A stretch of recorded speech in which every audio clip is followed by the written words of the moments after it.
In front of me is Google Pixel 8i, and today I would like to show you how you can apply Apple layout on this Android. You need to begin by launching Play Store and getting free app called Launcher iOS 18 from Launcher Studio Developer. When your app is ready, open it.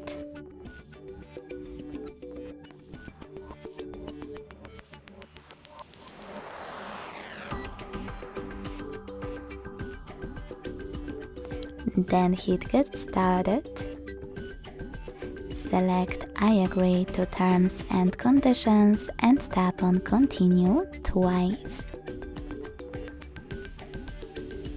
Now select while using the app in the pop-up and allow in all the other ones.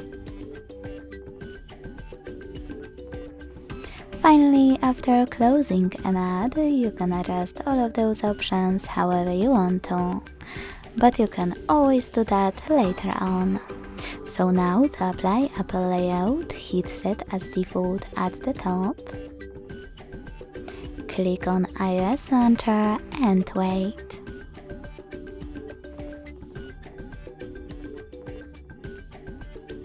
As you can see, Apple layout was applied successfully on my device. If you wish to switch between your layouts, you can always do that by clicking on the Launcher app again, selecting Set as Default and clicking on Pixel Launcher. Thanks so much for watching. If you enjoyed this video, leave a like, comment and subscribe. Bye!